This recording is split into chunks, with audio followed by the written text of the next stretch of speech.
Hello everyone, very good afternoon to all of you. I once again welcome you all on Adda 24/7। So friends, आप सभी लोगों का once again अडा 24/7 पर welcome है। So guys everyone, please let me know that I am properly audible and visible to everyone. तो एक बार आप सभी लोग फटाफट कमेंट सेक्शन में बताइए मेरे को दैट मेरा ऑडियो वीडियो क्लियर है, so we can start this session. और आज हम लोग आरबीआई के एनुअल रिपोर्ट के 6 पार्ट में है, 6वें सेशन में है हम लोग। तो 6 पार्ट आज हम लोग जो है कवर अप करने जा रहे हैं। इससे पहले हम लोगों ने already reserve bank of India और उसकी मॉनेटरी पॉलिसी के 5 पार्ट्स हमने कवर अप कर रखे हैं, ठीक है। तो अगर आपने वो पार्ट्स नहीं देखे हैं सो आई सजेस्ट यू कि वो पार्ट्स भी आप जरूर देख लीजिएगा, है ना। जैसे आप इस पार्ट को भी अगर आप कवर अप करते हैं तो इंडिपेंडेंट पार्ट है, ठीक है। तो सभी पार्ट्स आप जरूर कर लीजिएगा, क्योंकि ध्यान रखिएगा एग्जामिनेशंस में जो है स्पेशली बैंकिंग एग्जामिनेशंस की अगर मैं बात करूँ तो वहाँ पर एनुअल रिपोर्ट से कई सारे क्वेश्चंस एग्जामिनेशंस में पूछे जाते हैं। और धीरे धीरे मैं पूरी एनुअल रिपोर्ट्स जो जिसमें सारे जो इंपॉर्टेंट पॉइंट्स हैं वो मैं आपके लिए कवर अप कर रहा हूँ, सो दैट कि आपको एनुअल रिपोर्ट जो 310 पेजेस की आई हुई है आरबीआई की, जिसमें 2023 से लेकर 2024 तक में 1 अप्रैल 2023 से 31 मार्च 2024 तक की जो महत्वपूर्ण सारी घटनाएं हुई हैं, जो आरबीआई के इंपॉर्टेंट एस्पेक्ट्स हैं, वो आपको कवर अप ना करना पड़े, तो आपको वो ना पढ़ना पड़े। तो मेजर जो सारे इंपॉर्टेंट पॉइंट्स हैं वो हम लोग इस पर्टिकुलर सेशन के थ्रू कवर अप करते हैं। चैनल पर नए हैं तो चैनल को सब्सक्राइब जरूर करिए, वीडियो को लाइक और शेयर करिए। चलिए स्टार्ट करते हैं सेशन। और सेशन की पीडीएफ आपको टेलीग्राम चैनल पर मिल जाएगी। टेलीग्राम के चैनल का लिंक जो है डिस्क्रिप्शन में आपको देखने को मिलेगा। इसके अलावा फ्रेंड्स, मैं डेली जो है business standard, economic times, financial express newspaper की जो है न्यूज़ कवर अप करता हूँ। रात को 8 बजे ये सेशन होता है ना, जिसमें हम लोग business standard, economic times, financial express newspaper से जो इंपॉर्टेंट बैंकिंग, फाइनेंशियल, इकोनॉमिक्स से रिलेटेड जो सारे करंट अफेयर्स होते हैं वो हम लोग डेली कवर अप करते हैं। ये सेशन होता है रात को 8 बजे, तो रात को 8 बजे मेरे साथ आप इस डेली सेशन में जुड़ सकते हैं। इसके अलावा अगर मैं बात करूँ वीकली जो है हम संडे को इस पर्टिकुलर सेशन पर हम लोग क्या करते हैं, एमसीक्यू प्रैक्टिस करते हैं। तो on the Sunday we use to do practice on the through this particular session, ठीक है। हाँ मिलेगी क्या? हाँ बिल्कुल, टेलीग्राम चैनल पर मिलेगी। आज मैं उसको प्रोवाइड कर दूंगा, ठीक है। 5th और 6th पार्ट का दोनों का एक साथ, ठीक है। तो चलिए स्टार्ट करते हैं डिस्कशन। और आप में से काफ़ी लोगों का ये क्वेश्चन था कि सर हमें ये डेटास कैसे याद होंगे। डेली का डेली रिवीजन करेंगे। स्टार्टिंग के 2 मिनट्स 3 मिनट्स हम रिवाइज करने की कोशिश करेंगे, सो दैट हमारे दिमाग में डेटास फीड हो जाए। जैसे अगर आपको याद हो तो हम लोगों ने आरबीआई के एनुअल रिपोर्ट्स में जो मेजर हाइलाइट्स थी, है ना, सबसे इंपॉर्टेंट जो हाइलाइट्स थी कि आरबीआई के पास कितनी इनकम जनरेट हुई, कितना बैलेंस शीट में कितना पैसा रहा, कितना खर्चा वगैरह रहा, उससे रिलेटेड हमने डेटास जो है कल भी देखे थे। मैं एक बार फिर से दिखा देता हूँ, सो दैट आपके दिमाग में ये डेटास धीरे धीरे सेट हो जाएंगे। हमने देखा था आरबीआई के पास जो सबसे ज़्यादा इनकम हमें देखने को मिली वो फॉरेन एसेट से, है ना, फॉरेन करेंसी एसेट से आरबीआई की इनकम में सबसे ज़्यादा एक जंप हमें देखने को मिला। और आरबीआई के पास 4.2% का जंप हमें देखने को मिला in the earning from the foreign currency. तो फॉरेन करेंसी एसेट से जो यहाँ पर हमें अर्निंग्स देखने को मिली, ये हमें ज़्यादा देखने को मिली। So that earning was high within this one, ठीक है। तो एक हाई अर्निंग हमें देखने को मिली। और कितने परसेंट की अर्निंग रहेगी? 4.2% की रहेगी। इसको दिमाग में बैठा के रखिएगा, इसको ध्यान रखिएगा। इसके अलावा अगर हम बात करें तो हम लोगों ने पॉइंट्स पर डिस्कशन किया था कि रिजर्व बैंक ऑफ इंडिया की जो फॉरेन अर्निंग्स है वो डोमेस्टिक अर्निंग से ज़्यादा हुई है। डोमेस्टिक अर्निंग केवल हुई है 0.9 ट्रिलियन रुपीज़ और फॉरेन अर्निंग्स हुई है 2023-24 में 1.9 ट्रिलियन रुपीज़। इन दोनों में अर्निंग्स में गैप जो है बढ़ा है, मतलब फॉरेन अर्निंग्स हमारी ज़्यादा हुई है, डोमेस्टिक अर्निंग्स में रिडक्शन आपको देखने को मिला है। और 1 ट्रिलियन रुपीज़ का यहाँ पर आपको गैप जो है देखने को मिल जाएगा। इससे पहले अगर आप देखें तो यहाँ पर आपको 0.7 ट्रिलियन रुपीज़ का ऑलमोस्ट गैप देखने को मिलेगा। और उससे पहले गैप यहाँ पर बहुत कम हुआ करते थे। उससे पहले आपको जो एक गैप जो है काफ़ी कम जो है देखने को मिलते थे, ठीक है। So that gap has been reduce, है ना। तो वो गैप हमें क्या करना है, रिड्यूस करना है।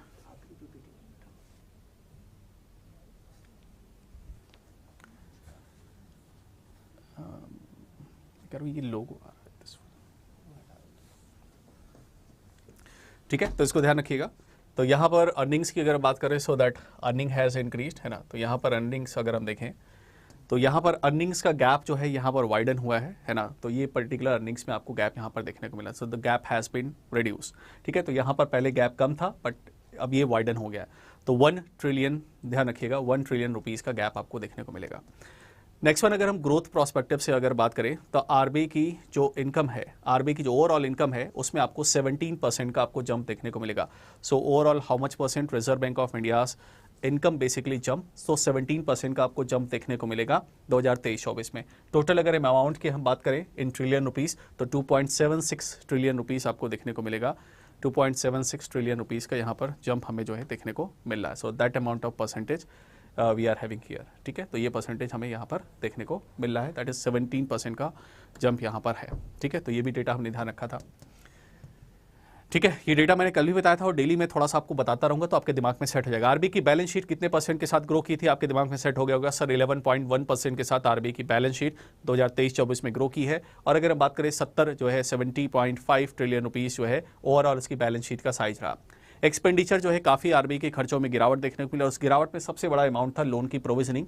और आरबीआई को जो कि इस साल प्रोविजनिंग बहुत कम करनी पड़ी और ये एक बड़ा कारण रहा कि आरबीआई की अगर आप इनकम में देखें तो एक्सपेंडिचर में गिरावट देखने को मिली। लगभग 42,819 करोड़ की लोन की प्रोविजनिंग करनी पड़ी, बार आप देख सकते हैं।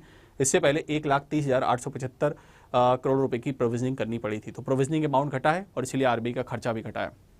तो इनकम में 11 बैलेंस शीट में 11% का जंप हो गया, इनकम में 17% का जंप हो गया और प्रोविजनिंग जो है वो वहाँ पर घटी है। तो ये एक इंपॉर्टेंट हमें एस्पेक्ट जो है देखने को मिलेगा। ये सारे पॉइंट्स हमने डिस्कस किए थे और यही सारी चीज़ें आरबीआई को कैपेबल बनाई थी कि आरबीआई जो है 2,10,874 करोड़ रुपए आरबीआई ने सरकार को ट्रांसफर किए थे या 2.11 trillion rupees as a dividend के तौर पर आरबीआई ने सरकार को ट्रांसफर किया था। आप में से कोई अगर नया सेशन में आज ही जुड़ा तो ये मत सोचिए कि सर इतनी जल्दी जल्दी करा रहे हो क्या आप, नहीं, ये सारे पॉइंट्स हमने डिस्कस कर रखें, फटाफट रिवाइज करें सो दैट आपके दिमाग में चीज़ें सेट होती जाए। ये बैलेंस शीट मैंने ऑलरेडी करा दी है कि इनकम कहाँ से आया, आरबीआई के पास एक्सपेंडिचर कहाँ से आया, कहाँ नोट छपता है, कहाँ करेंसी के सारे पॉइंट्स ये हमने डिस्कस कर रखे हैं। ठीक है, तो ये ऑलरेडी पॉइंट्स हमने रिवाइज कर रखे हैं। तो डेली का डेली मैं आपके एक बार नज़रों के सामने गुजार देता हूँ इसको सो दैट आपके दिमाग में चीज़ें सेट हो जाए। 500 रुपीज़ की नोट की अगर बात करें तो उसमें 86.5% जो अभी हमारे देश में करेंसी आपको देखने को मिलेगी उसमें 500 रुपीज़ के नोट आपको देखने को मिलेंगे।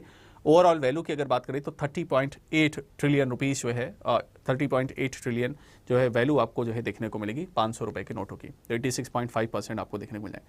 2,000 रुपये की नोट जो काउंटरफिट करेंसी है, काउंटरफिट करेंसी का मतलब होता है जाली नोट या फेक करेंसी। काउंटरफिट करेंसी की अगर बात करें, काउंटरफिट करेंसी का परसेंटेज आपको बढ़ा हुआ देखने को ऑलमोस्ट डबल हो गया है। तो 2,000 रुपये के नोट पहले 9,806 पीसेस जो है फेक करेंसी के थे और इस बार 26,235 पीसेस आपको देखने को मिले। ठीक है, तो ये आपको देखने को मिलेगा fake currency. Fake currency total system में कितनी रही, 2,22,639 जो है फेक करेंसी का ओवरऑल अमाउंट में वैल्यू आपको देखने को मिला। इसके बाद हमने देखा था सरकार को आरबीआई ने 2,10,000 करोड़ रुपए ट्रांसफर किए थे। ठीक है, तो इन सब पर भी हमने डिस्कशन किया था। तो YH वाले काम कमेटी है ना, कैपिटल काउंटरलिक कंटीजेंट रिस्क बफर कितना मेंटेन करना रहता है, 5.5 से 6.5% के बीच में। इस बार हमने 6.5% मेंटेन किया है। बिमल जलान कमेटी ने रिकमेंडेशन दिया था इकोनॉमिक कैपिटल फ्रेमवर्क जो है जिसका 5 साल पर रिव्यू किया जाता है, ECF framework. Contingent risk buffer 5.5 से 6.5% मेंटेन किया था। ये पैसा as a time of crisis जो है ये यूज़ किया जा सकता है। ठीक है, तो ये भी हमने देखा था। ECF जो इकोनॉमिक कैपिटल फ्रेमवर्क है ये 5 साल पर रिव्यू किया जाएगा। आरबीआई जो अपना कमाई होता है उसका सरप्लस पैसा सरकार को ट्रांसफर करता है। ये सब पॉइंट्स पर हमने डिस्कशन किया था। आरबीआई की इनकम कहाँ कहाँ से होती है वो हमने देखा था, एक्सपेंडिचर कहाँ से होती है। ठीक है, तो ये सारे पॉइंट्स पर हमने देखे थे, है ना। Capital risk contingency risk buffer अगर हम बात करें तो पिछले साल हमने 6.5% मेंटेन किया था, इस बार हमने 6.5% मेंटेन किया, मतलब पिछले बार से ज़्यादा। सरकार को आरबीआई ने सरकार को 2.11 लाख करोड़ रुपीस ट्रांसफर किए जो कि 141% आपको देखने को मिल जाएगा, जो पिछले फाइनेंशियल ईयर से 2023 से 141%, 141% ज़्यादा था। ठीक है, तो ये सब पॉइंट्स आपको ध्यान रखने हैं। चलिए, उसके बाद मैंने आपको ग्लोबल इकोनॉमी की स्थिति बताई थी। ग्लोबल इकोनॉमी में थोड़े बहुत सेंटिमेंट्स में जो है रिस्क वगैरह है ना। एडवांस इकोनॉमीज़ की अगर बात करें, इन्फ्लेशन का थोड़ा सा कंसर्न, वॉर के सिनेरियो, ये सब जो है टेंशन थे। डोमेस्टिक इकोनॉमी की अगर बात करें, हमारी इकोनॉमी ठीक ठाक तरीके से ग्रो करते हुए हमें देखने को मिली और हमने GDP ग्रोथ रेट के भी बारे में हमने बात की थी। लास्ट सेशन पे हमने फिस्कल के कंटेक्स्ट पे भी बात की थी कि हमारा ग्रॉस फिस्कल डेफिसिट जो है वो 5.9% आपको देखने को मिल रहा है, जो कि 6.4% इससे पिछले साल था, उससे गिरावट आपको देखने को मिली। रेवेन्यू स्पेंडिंग्स की अगर बात करें तो रेवेन्यू स्पेंडिंग जो है 2.5% आपको देखने को मिली और जबकि कैपिटल स्पेंडिंग जो है वो डबल डिजिट में ग्रो की 4th कॉन्सिक्यूटिव ईयर। तो रेवेन्यू स्पेंडिंग कंटेन किया और कैपिटल जो है एक्सपेंडिंग में डबलिंग आपको देखने को मिली। इसके अलावा मैंने आपके साथ डिस्कस किया था कल मर्चेंडाइज ट्रेड के बारे में कि सर हमारा मर्चेंडाइज ट्रेड जो हमारा एक्सपोर्ट है, एक्सपोर्ट में 3.1% की गिरावट देखने को मिली, लेकिन साथ ही साथ एक्सपोर्ट गिरने के साथ ही साथ हमारे इंपोर्ट में भी 5.7% की गिरावट देखने को मिली। एंड बिकॉज ऑफ हमारे इंपोर्ट में गिरावट देखने को मिली तो वो हमारे लिए कहीं ना कहीं एक पॉजिटिव इंडिकेटर की तरह हमें देखने को मिलेगा। सो ये हमारे लिए जो इंपोर्ट में हमारे पास जो गिरावट हमें देखने को मिली तो ये कहीं ना कहीं हमारे लिए एक पॉजिटिव इंडिकेटर रहा। एक्सपोर्ट गिरा 3.1% के हिसाब से, एक्सपोर्ट इतना। करंट अकाउंट डेफिसिट जिसको हम चालू घाटा कहते हैं, करंट अकाउंट डेफिसिट की अगर बात करें जो हमारा करंट अकाउंट डेफिसिट है, करंट अकाउंट डेफिसिट जो है मॉडरेट 1.2% हमें देखने को मिला और GDP 1.2% ऑफ द GDP है ना, इसमें ठीक ठाक मॉडरेशन हमें देखने को मिला। और अप्रैल से दिसंबर की अगर हम बात करें तो इस पर्टिकुलर टाइम स्पैन में करंट अकाउंट डेफिसिट हमारा moderated to 1.2% of the GDP during April to December from 2.6% from previous year. तो पीछे इससे पहले फाइनेंशियल ईयर में 2.6% हुआ करता था, इससे गिर के 1.2% रहा। और ये भी हमारे लिए काफ़ी अच्छी बात रही कि हमारा करंट अकाउंट डेफिसिट ट्रेड में क्या हुआ, उसमें हमें रिडक्शन देखने को मिला। ठीक, इसके अलावा अगर बात करें हमारा फॉरेक्स एक्सचेंज रिजर्व हमें ऑल टाइम हाई पर देखने को मिला $648.7 बिलियन। और मैंने आपसे एक इंपॉर्टेंट पॉइंट कहा था, दिमाग में बैठा के रखिएगा कि इतना पैसा है कि लगभग 11 महीने तक हम लगातार इंपोर्ट कर सकते हैं। 11 महीने के इंपोर्ट को ये कवर कर सकता है। कितना पैसा? $648.7 बिलियन है ना।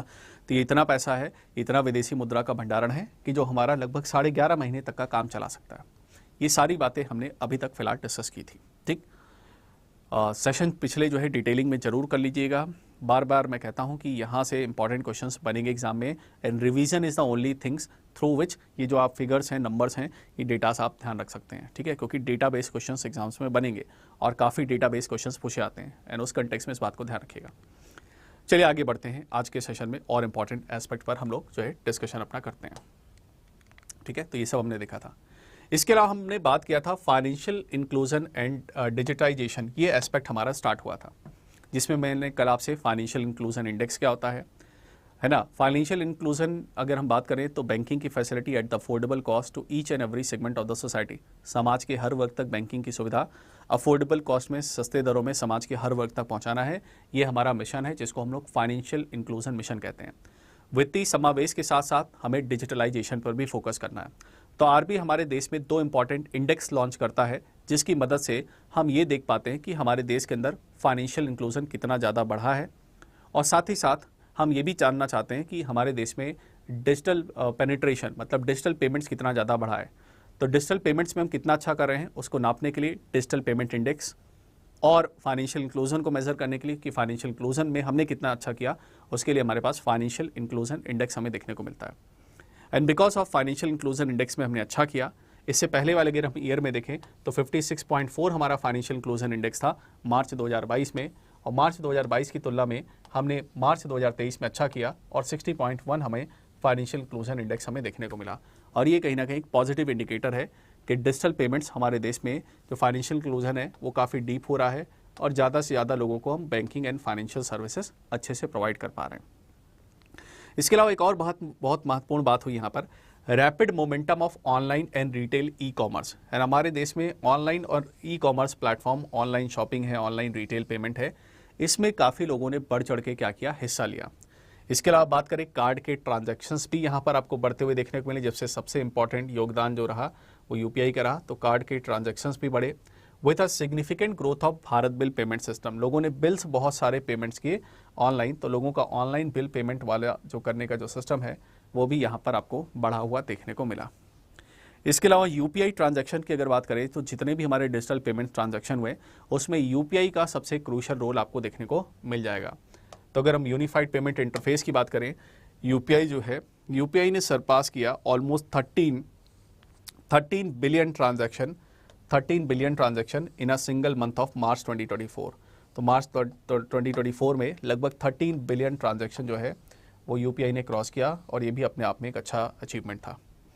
इसके अलावा अगर बात करें, हमारे यहाँ एनएफसी टेक्नोलॉजी है, यूपीआई लाइट में आपको पता है 500 रुपये तक आप पेमेंट बिना किसी पिन के कर सकते हैं, और बहुत ही स्लो कनेक्टिविटी में भी, स्लो स्पीड वाले फ़ोन में भी, कनेक्शंस में भी ये आराम से यूपीआई लाइट चलता है। इसके अलावा नियर फील्ड कम्युनिकेशन टेक्नोलॉजी आपको देखने को मिल जाएगी एनएफसी से, जिसमें आपके पास कॉन्टैक्टलेस कार्ड हैं, इसके थ्रू आप contactless card, NFC enabled devices, watch, electronic devices use की आती हैं, और कन्वर्सेशनल पेमेंट्स है ना, 2 वे पेमेंट्स के लिए यूपीआई जो है काफ़ी पॉपुलरली इसने काम किया।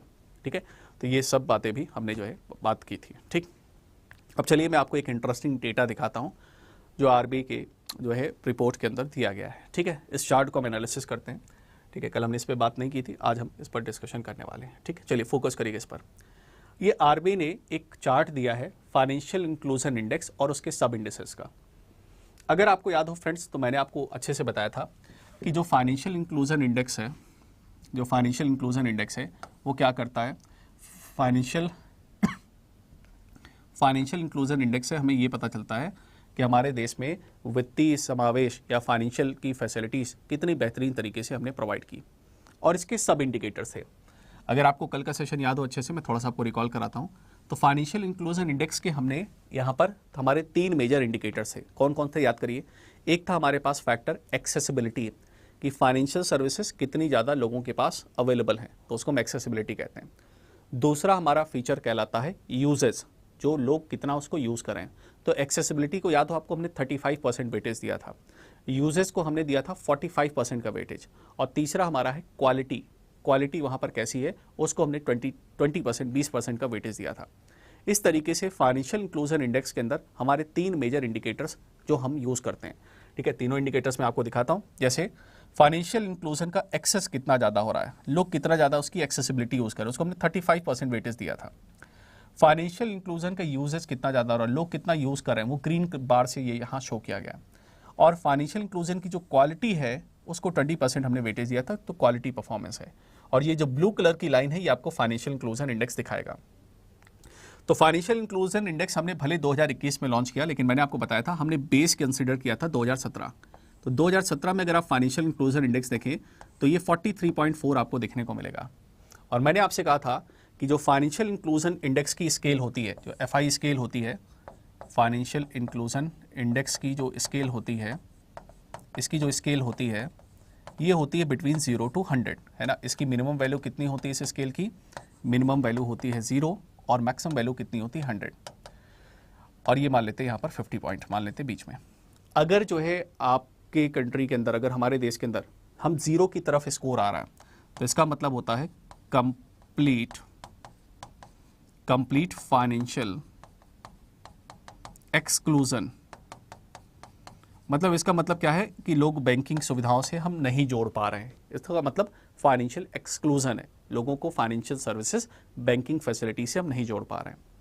और अगर आपके कंट्री का स्कोर जाता है 100 की तरफ, तो यहाँ पर हमें देखने को मिलता है कंप्लीट फाइनेंशियल इंक्लूजन, मतलब बैंकिंग फाइनेंशियल सर्विसेज बेहतरीन तरीके से ऐड की गई हैं। बैंकिंग फाइनेंशियल सर्विसेज क्या की गई हैं, बेहतरीन तरीके से ऐड की गई हैं। अगर हम इस साइड जाते हैं तो दिखता है कंप्लीट फाइनेंशियल एक्सक्लूजन, और अगर हम इस साइड जाते हैं तो दिखता है हमें कंप्लीट फाइनेंशियल इंक्लूजन। तो ये हमें फाइनेंशियल इंक्लूजन इंडेक्स की हमें स्केल देखने को मिलती है। ठीक, अब यहाँ से अगर हम देखें, यहाँ से थोड़ा सा ऑब्जर्व हम करें, तो हमारे पास फाइनेंशियल इंक्लूजन इंडेक्स 2017 में था 43.4, 2018 में 46 हुआ, फिर 49 हुआ, फिर 53 हुआ, फिर 53.9 हुआ, फिर 56.4 हुआ। और 2023 में अगर हम देखेंगे तो हमारे पास फाइनेंशियल इंक्लूजन इंडेक्स का जो डेटा आया that is 60.1, and it clearly indicates that कि देश में फाइनेंशियल इंक्लूजन बहुत तेज़ी से बढ़ता हुआ देखने को मिलेगा। ठीक है, तो ये एस्पेक्ट यहाँ से हमें क्लियर हो रहा है। ठीक, दूसरा इंपॉर्टेंट पॉइंट यहाँ पर हमारे पास अगर बात करें एक्सेसिबिलिटी, देखते हैं एक्सेसिबिलिटी कितनी बड़ी है। तो यहाँ पर अगर हम स्केल में देखें, यहाँ पर 0.100 तक है। तो अगर आप एक्सेसिबिलिटी को देखें तो एक्सेसिबिलिटी को ऑलमोस्ट स्कोर दिया गया है, एक्सेसिबिलिटी को स्कोर ऑलमोस्ट दिया गया, मैं यहाँ पर मेंशन कर देता हूँ, लगभग 60 के राउंड। तो 60 के राउंड एक्सेसिबिलिटी है, तो एक्सेसिबिलिटी लोगों के पास अच्छी है। यूजेस की अगर बात करें, यूजेस अभी ज़्यादा लोग उतने ज़्यादा नहीं कर पा रहे हैं, इसलिए यूजेस को ऑलमोस्ट 40 के राउंड वेटेज दिया गया है। ये हमारे पास ग्रीन कलर का बार देखिए यूजेस का है कि कितने लोग यूज़ कर रहे हैं। लेकिन क्वालिटी की अगर बात करें तो क्वालिटी में एक अच्छी परफॉर्मेंस आपको देखने को मिलेंगी। यहाँ पर क्वालिटी में अगर हम देखें, क्वालिटी में स्कोर हमारे पास 50 है। तो ये हमारे पास स्कोर है एक्सेसिबिलिटी का, ये हमारे पास स्कोर है क्वालिटी का, क्वालिटी कैसी है, और ये ग्रीन कलर का जो हमारे पास स्कोर है ये हमारे पास है यूजेस का, कि कितने लोग यूज़ कर रहे हैं।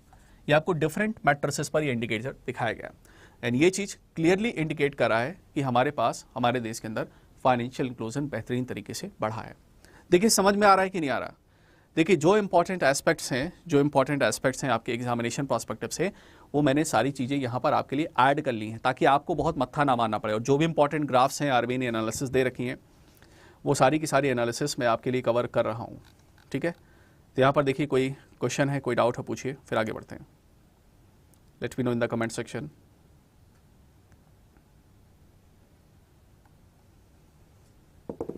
चलिए फटाफट बताइए, फिर हम आगे बढ़ते हैं।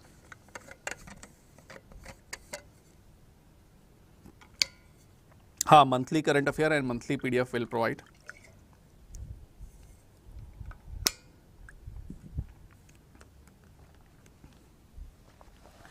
चलिए, तो ये तो हमें एक्सेसिबिलिटी हो गया, यूजेस हो गया, ये पैरामीटर्स हमें यहाँ पर देखने को मिल रहा है। ठीक है, I think this particular point is clear to everyone. आगे बढ़ते हैं, नेक्स्ट वन। आपको याद हो हम लोगों ने एक सेशन किया था, क्लास के अंदर हम लोग पढ़े भी थे, हम लोगों ने बात किया था पीएसएल नॉर्म्स। आपको पता है PSL norms, priority sector lending norms. यहाँ पर जब हम फाइनेंशियल इंक्लूजन की बात करते हैं तो हमारे देश में फाइनेंशियल इंक्लूजन को ही बढ़ावा देने के लिए, देखिए फाइनेंशियल इंक्लूजन, वित्तीय समावेश का मतलब ये नहीं है कि केवल बैंक खाता खुल जाए, केवल बैंक अकाउंट खुल जाए, that is not the case.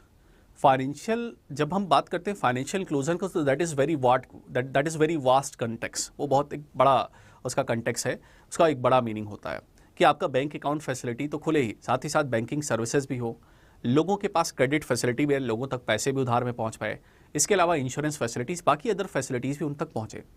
तो ऐसे में अगर आपको याद हो तो रिजर्व बैंक ऑफ इंडिया का एक प्रायोरिटी सेक्टर लेंडिंग नॉर्म्स होता है, जिसमें आरबीआई प्रायोरिटी सेक्टर्स को आइडेंटिफाई करता है और उन प्रायोरिटी सेक्टर्स के लिए बैंक्स के लिए टारगेट सेट करता है। जैसे अगर आपको याद हो, हमारे पास अगर हम बात करें तो 7 हमें प्रायोरिटी सेक्टर लेंडिंग समय, प्रायोरिटी सेक्टर समय देखने को मिलते हैं, अदर्स को ऐड कर ले तो 8 हमें नंबर में देखने को मिल जाएंगे। अगर मैं बात करूं प्रायोरिटी सेक्टर लेंडिंग टारगेट का, आप याद करिए बैंक्स के पास जो उनका खुद का जो साल भर में पैसा देते हैं, जिसको हम एडजस्टेड नेट बैंक क्रेडिट या फिर COBE हम कहते हैं, credit of seat balance sheet exposure आपको जिसको कहते हैं, credit equivalent of balance sheet exposure, वो जो है उसके बराबर का बैंक को पैसा लोन के फॉर्म में पीएसएल में देना रहता है, पीएसएल टारगेट फैसिलिटी में। जैसे आपको याद हो जो हमारे पब्लिक सेक्टर बैंक्स हैं या जो हमारे देश के प्राइवेट बैंक्स हैं, उनके लिए पीएसएल का टारगेट जैसे 40% का है। अगर आपको याद हो आरआरबीज के लिए, रीजनल रूरल बैंक्स के लिए टारगेट जो है 75% का है, फॉरेन बैंक्स के लिए 40% का टारगेट है ना। इसके अलावा स्मॉल फाइनेंस बैंक्स की अगर बात करें, है ना, तो उनके लिए भी आपको 75% का टारगेट कंडीशन सप्लाई के साथ वहाँ पर आपको देखने को मिलेगा, है ना। अर्बन कोऑपरेटिव बैंक्स के लिए, प्राइमरी अर्बन कोऑपरेटिव बैंक्स के लिए 75% का टारगेट। ठीक, तो ये चीज़ बात बिल्कुल ध्यान रखिएगा। नहीं, कोई टाइम जो है क्लास का चेंज नहीं हुआ है, हम लोग आरबीआई के एनुअल रिपोर्ट 2 बजे ही करते हैं। ठीक है, 2 बजे ही आपका एनुअल रिपोर्ट का सेशन होता है। ठीक, चलिए यहाँ पर देखिएगा। अब यहाँ पर आरबीआई ने अपनी रिपोर्ट में एक डेटा रिप्रेजेंट किया है, achievement of the priority sector lending targets. हमारे देश में प्रायोरिटी सेक्टर लेंडिंग के टारगेट्स के अचीवमेंट्स क्या रहे वो यहाँ पर हमारे पास दिखाए गए हैं, जिसमें कंपैरिजन के लिए 2022-23 का डेटा और 2023-24 का डेटा दिया है, और ये डेटा हमारे पास प्रोविजनल डेटास अवेलेबल हैं। ठीक, जिसमें हमारे पास बात की गई है पब्लिक सेक्टर बैंक्स की, सार्वजनिक क्षेत्र के बैंक जो सरकारी बैंक्स हैं, प्राइवेट बैंक्स ने कैसा टारगेट पूरा किया है उनके बारे में बताया गया है, फॉरेन बैंक्स की कंडीशंस के बारे में बताया गया है, साथ ही साथ शेड्यूल कमर्शियल बैंक्स के बारे में, priority sector lendings return submitting by schedule commercial banks. तो यहाँ शेड्यूल कमर्शियल बैंक्स ने ओवरऑल क्या यहाँ पर हमें देखने को मिला, ये हमें देखने को मिला इंडिविजुअल। ठीक है, तो सोर्स ये है priority sector lending submitted by schedule commercial banks, ये आपको देखने को मिलेगा। ठीक, तो यहाँ पर अगर हम ओवरऑल देखें तो 2022-23 में पब्लिक सेक्टर बैंक्स ने 28.4 लाख करोड़ रुपीस जो है प्रायोरिटी सेक्टर लेंडिंग में डाले थे।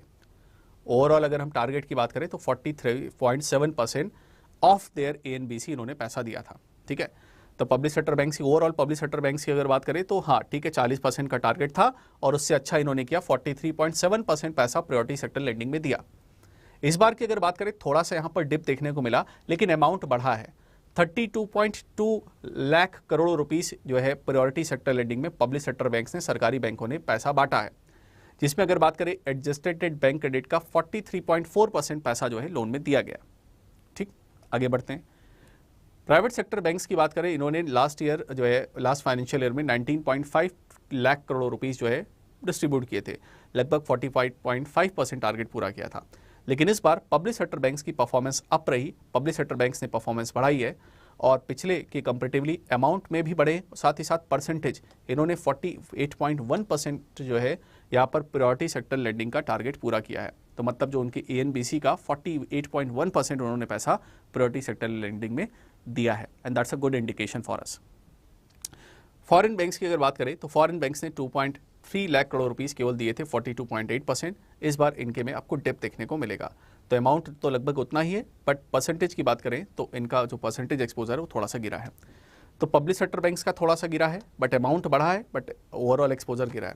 अब ओवरऑल अगर हम अपने शेड्यूल कमर्शियल बैंक्स की बात करें, इन सभी को अगर हम जोड़ दें तो इन सभी को जोड़ दें तो हमारे पास शेड्यूल कमर्शियल बैंक्स में लगभग 50.2 लाख करोड़ रुपीस जो है गए हैं प्रायोरिटी सेक्टर लेंडिंग में, and this particular figure is important for you. कि प्रायोरिटी सेक्टर लेंडिंग में टोटल कितना पैसा गया है। तो 2022-23 की तुलना में 2023-24 आप देखिए, ये आपको ध्यान रखना है, ये नहीं, ये वाला फिगर आप याद रखेंगे, दिस इज इंपॉर्टेंट वन।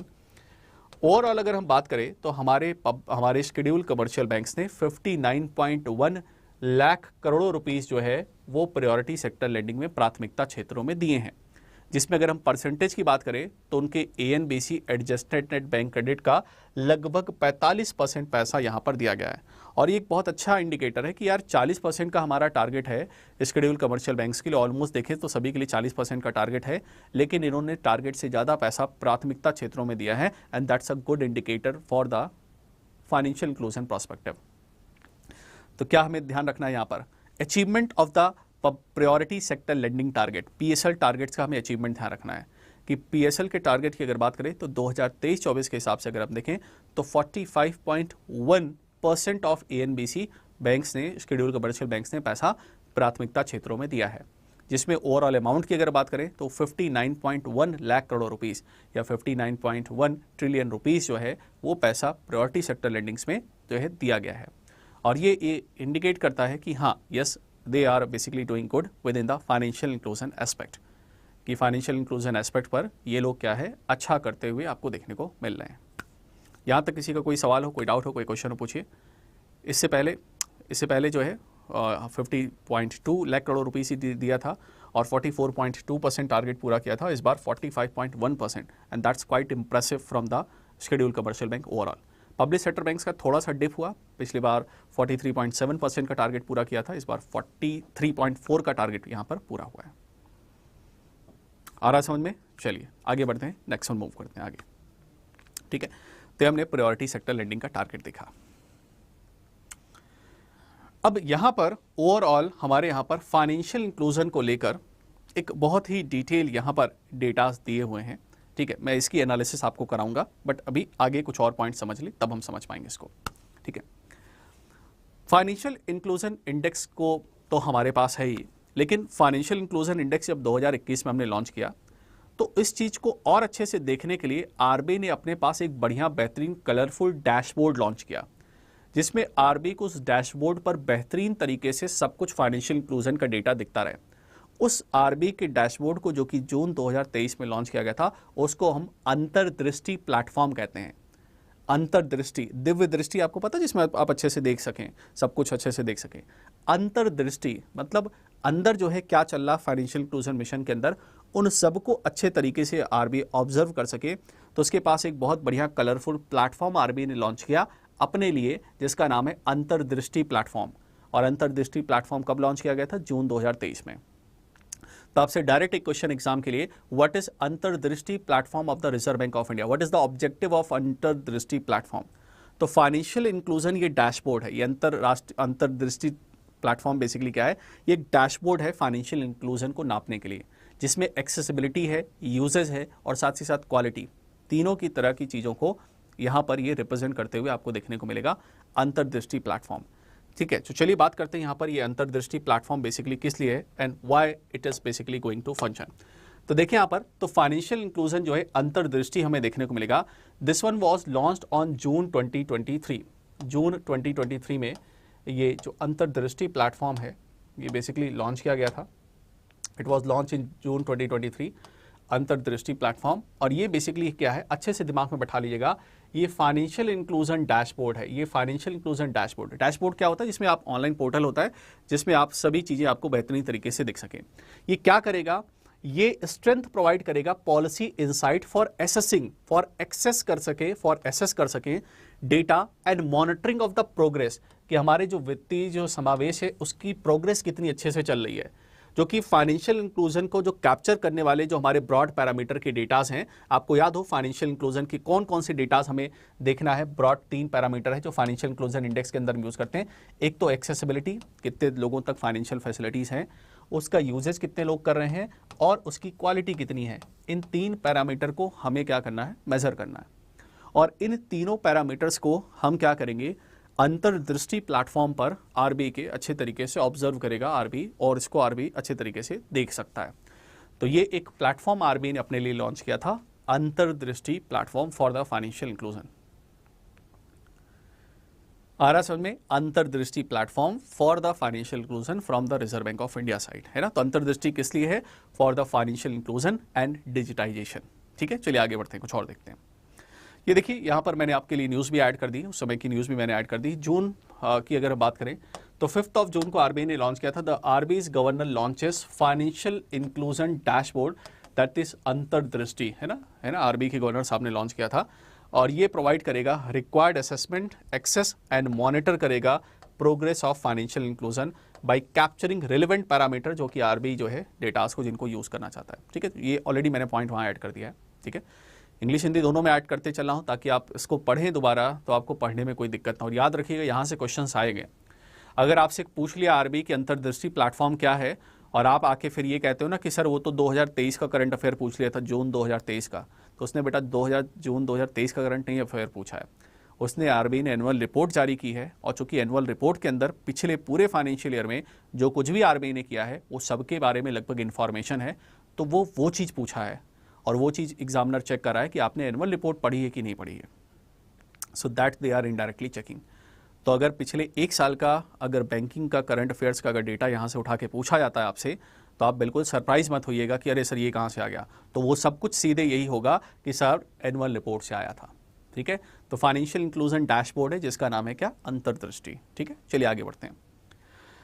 इसके अलावा अंतर्दृष्टि की अगर हम प्लेटफॉर्म की और अगर हम थोड़ी सी डिटेलिंग करें, इसको अगर हम समझें, तो ये प्रोवाइड करता है necessary knowledge to evaluate, track करें और development of the financial inclusion, कि फाइनेंशियल इंक्लूजन में कितना ज़्यादा अच्छे तरीके से डेवलपमेंट हो रहा है और वो रिकॉर्ड कर सके relevant data. It will also make possible to access a degree of financial inclusion, कि देश में फाइनेंशियल इंक्लूजन कितने अच्छे तरीके से हो रखा है across different level of nation. तो ये आरबीआई को एक कलर प्लेटफॉर्म में उसके पास अलग अलग स्ट्रिप में आपको आरबीआई को डिटेल में ये डेटा जो है दिखाया जाएगा। ठीक है, तो ये अंतर्दृष्टि प्लेटफॉर्म जो है काम करेगा। और बात करते हैं जो फाइनेंशियल इंक्लूजन डैशबोर्ड है, जो अंतर्दृष्टि जैसे मैंने बताया ये मॉनिटर करेगा पैरामीटर्स को, ड्रिल डाउन करेगा फैसिलिटी इंफॉर्मेशन, और साथ ही साथ कैप्चर करेगा ब्रॉड पैरामीटर कि क्रेडिट टू डिपॉजिट, पैसा कितना डिपॉजिट हो रहा है, credit to deposit ratio, credit linkage कितना हो रहा है, फार्मर्स को हम कितना पैसा क्रेडिट के फॉर्म में दे पा रहे हैं, सेल्फ हेल्प ग्रुप, स्वयं सहायता समूह को हम भाई कितना पैसा पहुंचा पा रहे हैं, क्योंकि फाइनेंशियल इंक्लूजन में इन सबको मदद करनी है ना। क्रेडिट डिसबर्समेंट, कितना पैसा हम क्रेडिट के फॉर्म में बांट पा रहे हैं, प्राथमिकता क्षेत्रों में क्या प्रोग्रेस चल रही, प्रायोरिटी सेक्टर्स में हम कितना पैसा बांट पा रहे हैं, फाइनेंशियल लिटरेसी प्रोग्राम, वित्तीय साक्षरता प्रोग्राम को, वित्तीय साक्षरता मिशन को हम बढ़ावा दे पा रहे हैं कि नहीं दे पा रहे हैं। तो ये सारे एस्पेक्ट्स को यहाँ पर मेजर करने के लिए काम किया जाएगा। So these all aspects will be measure within this particular platform. ठीक है, तो ये सारे के सारे एस्पेक्ट्स जो है यहाँ पर मेजर करते हुए आपको देखने को मिलेंगे कि यहाँ पर बेसिकली क्या चल रहा है। तो ये हमारे पास है वित्तीय समावेश के लिए dashboard, that is financial inclusion dashboard. Dashboard के बारे में थोड़ा सा देख लेते हैं। हालांकि हम ये डैशबोर्ड देख नहीं सकते, लेकिन थोड़ी सी थ्योरी की फॉर्म में समझ सकते हैं, क्योंकि आरबीआई ने बता रखा है कि ये कैसा कैसा दिखता है ना। चूंकि ये डैशबोर्ड तो आरबीआई एक्सेस कर सकता, हम लोग नहीं एक्सेस कर सकते, बट देख लेते हैं इसके बारे में क्या क्या बताया, इसमें क्या कैसे दिखेगा। तो ये डैशबोर्ड के बारे में बताया है, इसमें एक कलर कोडेड है ना, इसमें इनको कलर कोडेड फॉर्म में हीट मैप्स दिखेंगे, क्विक टिकर्स यहाँ पर देखने को मिलेंगे जिसमें अपडेटेड हमें देखने को मिलेगा, ट्रेंड के चार्ट्स देखने को मिलेंगे, और एक्सेसिंग रीजनल डिस्पैरिटी, किस क्षेत्र में कितनी वित्त जो है बैंकिंग फैसिलिटी अच्छे से पहुंच रही है उसको चेक कर पाएंगे। यहाँ पर facilities for flow credit, multiple dimension पर पैसा कितना ट्रांसफर हो रहा है वो सब ये एक्सेस कर पाएंगे, ये सब ये देख पाएंगे। इसके अलावा the dashboard therefore serve effective management है, इफेक्टिव मैनेजमेंट इंफॉर्मेशन टूल है जो कि प्रोवाइड करेगा insight of the front line functionaries, है ना, इनके फ्रंट लाइन लेवल पर किस तरीके से हम इसको फैसिलिटीज़ को यूज़ कर पा रहे हैं, उन सभी चीज़ों को ये आपको दिखाते हुए देखने को मिलेगा। दैट इज अंतर्दृष्टि। ठीक है, तो पॉइंट यहाँ पर दिया गया है। ठीक है, चलिए आगे बात करते हैं नेक्स्ट वन। अब agenda 2024-25 reserve bank of India ने अपनी एनुअल रिपोर्ट के अंदर, है ना, अपनी आरबीआई ने अपनी एनुअल रिपोर्ट के अंदर ये भी बताया कि 2024-25 को लेकर फाइनेंशियल इंक्लूजन और ये डिजिटल पेमेंट्स की अगर बात करें तो उसको लेकर आरबीआई का 2024-25 के लिए क्या एजेंडा है। ये एजेंडा बिल्कुल दिमाग में सेट कर लीजिएगा, इस एजेंडा से क्वेश्चन बनेगा। ठीक है, एजेंडा बिल्कुल दिमाग में सेट कर लीजिएगा और इस एजेंडा से क्वेश्चन बनेगा एग्जाम में। अब एजेंडा बेसिकली क्या है, मतलब आरबीआई 2024-25 को लेकर, that means what are the different objectives that the RBI is having. RBI के पास क्या अलग अलग ऑब्जेक्टिव्स आपको देखने को मिलेंगे, ठीक है। तो चलिए इन पर बात करते हैं। तो इंपॉर्टेंट ऑब्जेक्टिव्स अगर हम देखें तो formulation of next iteration of the national strategy for financial inclusion. RBI plan करेगा 2025-30 के लिए, 2025-30 के लिए national strategy for financial inclusion. तो आपसे एग्जाम में हो सकता फुल फॉर्म ही पूछ ले, एनएसएफआई क्या है? That is national strategy for financial inclusion. मतलब आरबीआई जो है राष्ट्रीय स्तर पर एक नीति बनाएगा, एक पॉलिसी, अपनी medium and long term strategy बनाएगा कि बेटा आने वाले 2025-30 में, है ना, आने वाले नेक्स्ट 5 ईयर में हमें किस तरीके से देश के अंदर फाइनेंशियल इंक्लूजन मिशन को बढ़ाना है। यहां पर लिखा उत्कर्ष 2.0। उत्कर्ष 2. देखिए उत्कर्ष क्या है? आरबीआई का मीडियम टर्म स्ट्रैटेजी फ्रेमवर्क है, medium term and long term strategy framework है, जिसमें आरबीआई अपनी रणनीतियां बनाता है कि आने वाले समय में हमें कैसे कैसे करना है, क्या क्या स्टेप्स लेने हैं जिससे हम फाइनेंशियल इंक्लूजन को देश के अंदर बढ़ा सकें। तो financial national strategy for financial inclusion framework, एक तो इसको ये तैयार करेंगे, जैसे ही आता है न्यूज़ में हम इसको डिस्कस करेंगे, ठीक। इसके अलावा अगली बात, ये रिव्यू करेंगे प्रायोरिटी सेक्टर लेंडिंग की गाइडलाइंस। तो हो सकता है आपको आने वाले समय में पीएसएल के नॉर्म्स में बदलाव देखने को मिल जाएं, क्योंकि यहां पर आरबीआई ने कहा है कि हम रिव्यू करेंगे प्रायोरिटी सेक्टर लेंडिंग की गाइडलाइंस। तो आने वाले समय में भविष्य में अगर आपको priority sector lending PSL norms को लेकर कुछ नए नियम देखने को मिलते हैं, उसमें कुछ बदलाव देखने को मिलते हैं, तो उसमें सरप्राइज मत होइएगा, क्योंकि जो उत्कर्ष 2.0 इनका मिशन है जिसमें ये पूरा स्ट्रैटेजी बनाएंगे, उसके बारे में यहाँ पर हमें देखने को मिल जाएगा। तो एक इंपॉर्टेंट एस्पेक्ट क्या है कि आरबीआई जो है प्रायोरिटी सेक्टर लेंडिंग गाइडलाइंस को क्या करेगा? रिव्यू करेगा। ये एक इंपॉर्टेंट यहाँ पर एजेंडा आपको देखने को मिलेगा इस बार का, ठीक है। तो national strategy for financial inclusion और रिव्यू करेगा प्रायोरिटी सेक्टर लेंडिंग की गाइडलाइंस को, ठीक। आगे बढ़ते हैं। इसके अलावा आरबीआई कोशिश करेगा, है ना, आरबीआई कोशिश करेगा कि जो अचीव करने की कोशिश करेगा 100% कवरेज, 100% कवरेज पूरी करने की कोशिश करेगा इन 50% डिस्ट्रिक्ट, लगभग 50% डिस्ट्रिक्ट अक्रॉस द कंट्री, देश भर में लगभग 50 जिले ऐसे वो आइडेंटिफाई करेगा जिसमें लगभग 100% जो है फाइनेंशियल इंक्लूजन वो प्रोवाइड करेगा। तो achieving 100% coverage in 50% district across the country by March 2025। तो मार्च 2025 के लिए आरबीआई ने लक्ष्य रखा है कि देश के लगभग 50% जिलों के अंदर, 50% डिस्ट्रिक्ट्स के अंदर हम 100% फाइनेंशियल इंक्लूजन जो है वो प्रोवाइड करेंगे, है ना। Well basically are having the target, जो कि ये आपको देखने को मिलेगा। और इसको हम कह रहे हैं कि आरबीआई का एक टारगेट है जिसका नाम है expanding and deepening of digital payment ecosystem. इसका नाम है EDDPE। यही सब पूछा जाएगा बेटा, और फिर हम सोचेंगे सर ये पता नहीं कहां से फुल फॉर्म इस बार पूछ लिया। तो क्या है full form? Expanding and deepening of digital payment ecosystem, जिसमें डिजिटल पेमेंट फैसिलिटीज को हम बढ़ावा देना चाहते हैं। फॉर एग्जांपल मैं बात करूं, ये सब मैंने आपको पढ़ा रखा है। Providing every eligible individual in identifying district at least one mode of digital payment. हर जिले के अंदर कम से कम बंदा एक तो पेमेंट मोड डिजिटल का यूज करे, चाहे वो debit card, RuPay card use करना शुरू कर दे, चाहे वो नेट बैंकिंग यूज करे, चाहे वो मोबाइल बैंकिंग यूज करे, चाहे वो बेचारा यूपीआई यूज करे, चाहे वो unstructured supplementary service data USSD, याद करिए मैंने पढ़ाया था, *9# फैसिलिटी यूज करे, या फिर AEPS सिस्टम, आधार इनेबल पेमेंट सिस्टम यूज करें। मतलब देश के 50% जिलों के अंदर 100% हम कवरेज चाहते हैं, जिसमें हम चाहते ये हैं कि इन 50 जिलों के अंदर कम से कम इनमें से कोई एक डिजिटल पेमेंट्स तो बंदा यूज करता हो, है ना। 100% कवरेज इन 50% डिस्ट्रिक्ट, टारगेट याद रखिएगा। 2024-25 का ये एजेंडा है, ठीक है। तो हम चाहते हैं डिजिटल पेमेंट्स को बढ़ावा देना, है ना। तो गोल क्या रखा गया है? 50% डिस्ट्रिक्ट में 100% डिजिटल पेमेंट का कवरेज, जिसमें एटलीस्ट बंदा एक डिजिटल पेमेंट तरीका तो यूज करता हो, चाहे वो रुपए कार्ड, डेबिट कार्ड यूज कर ले, चाहे नेट बैंकिंग यूज कर ले, चाहे मोबाइल बैंकिंग यूज कर ले, चाहे यूपीआई कर ले, चाहे *9# USDT प्लेटफॉर्म यूज कर ले, चाहे आधार इनेबल पेमेंट सिस्टम यूज कर ले। इससे हम क्या कर पाएंगे, इससे हम अपना एक्सपेंड कर पाएंगे और ज़्यादा लोगों तक पहुंचा पाएंगे डिजिटल पेमेंट इकोसिस्टम। तो expanding and deepening digital payment ecosystem. ठीक है, तो ये पॉइंट सभी को क्लियर है अच्छे से? देखिए बताइए कमेंट सेक्शन में।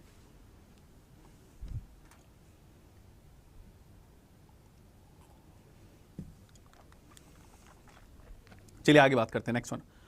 और क्या इसमें रखा गया है?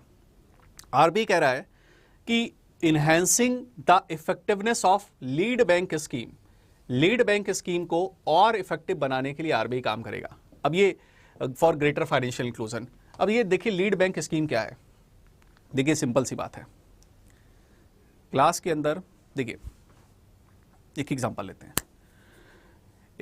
क्लास के अंदर स्कूल के अंदर होता है प्रिंसिपल, प्रिंसिपल है, ठीक है।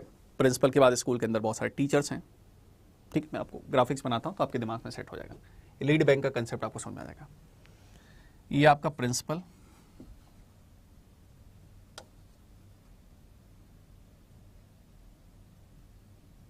ये है प्रिंसिपल, ठीक है, प्रिंसिपल, और प्रिंसिपल के कंट्रोल में रहते हैं बहुत सारे टीचर, ये टीचर हो गए, ठीक। और टीचर के पास बहुत सारे स्टूडेंट, ये सब बच्चे हैं, स्टूडेंट है ना, ये सब स्टूडेंट हो गए, है ना, ये बच्चे हो गए, है ना। ये प्रिंसिपल हो गया स्कूल के अंदर, ये टीचर हो गए, ये टीचर हो गए, और टीचर के पास फिर क्लास के अंदर बहुत सारे बच्चे। प्रिंसिपल कहता है कि क्लास वगैरह सब बेहतरीन तरीके से चलनी चाहिए, पढ़ाई वगैरह सब कुछ बढ़िया से चलनी चाहिए क्लास के अंदर। टीचरों ने कहा ठीक है। अब टीचरों ने क्या किया, टीचरों ने सोचा कि हम जब तक हम तो क्लास में तब तक तो सब बढ़िया चल रहा है, लेकिन क्लास के बाहर चले जाते हैं तो बच्चे हल्ला करने लगते हैं, बच्चे शोर मचाने लगते हैं, कैसे कंट्रोल किया जाए।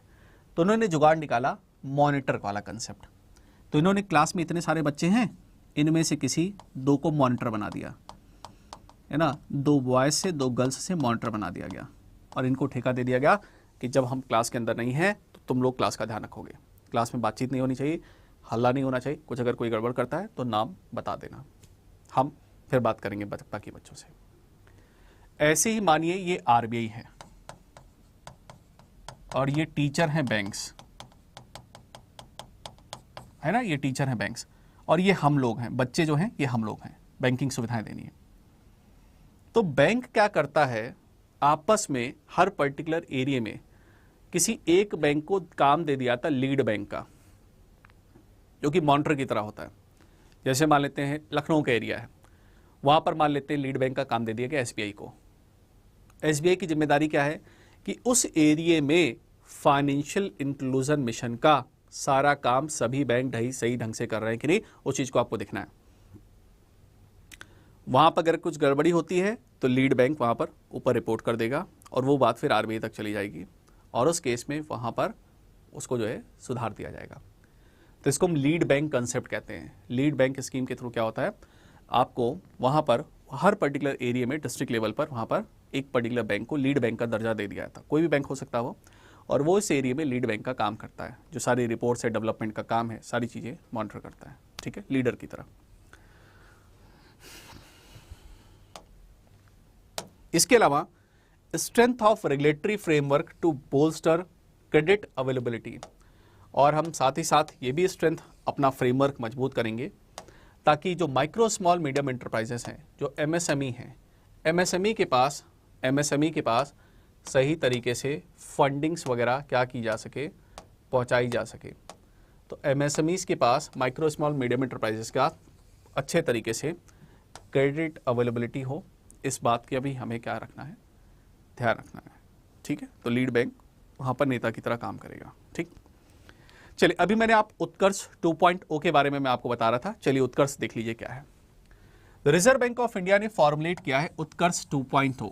ये क्या है, ये एक स्ट्रैटेजी फ्रेमवर्क है। मैंने आपको बताया ये आरबीआई की एक रणनीति है, एक रणनीति डॉक्यूमेंट है। जैसे नेता लोग क्या करते हैं, आपसे इलेक्शन से पहले डॉक्यूमेंट अपने जारी करते हैं ना, विजन डॉक्यूमेंट, है ना, वैसे ही ये मीडियम टर्म स्ट्रैटेजी फ्रेमवर्क है 2023 से 25 के लिए, जो कि फोस्टर करेगा मॉनेटरी एंड फाइनेंशियल स्टेबिलिटी, देश के अंदर आर्थिक और वित्तीय स्थिरता बनी रहे, है ना। इंश्योर करेगा development of efficient inclusive financial system, सभी लोगों तक वित्तीय सुविधाएं पहुंचे, और प्रमोट करेगा balance and equitable economic development, एक बैलेंस और सभी लोगों को साथ में जोड़कर बैंकिंग फैसिलिटी अच्छे से कवर की जा सके, उसके लिए काम करेगा।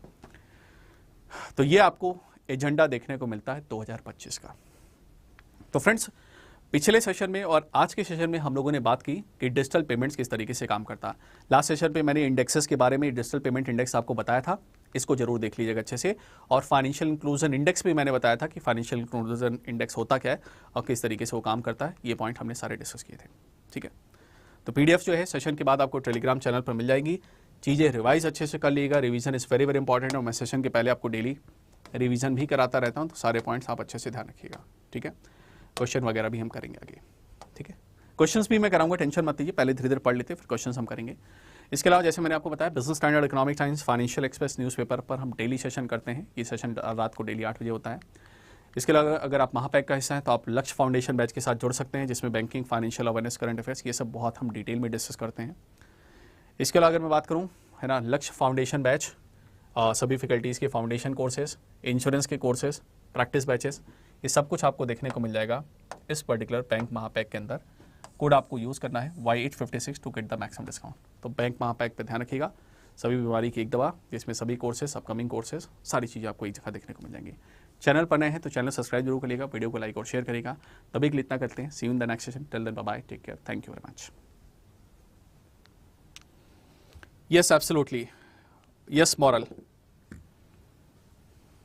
along with the current affairs.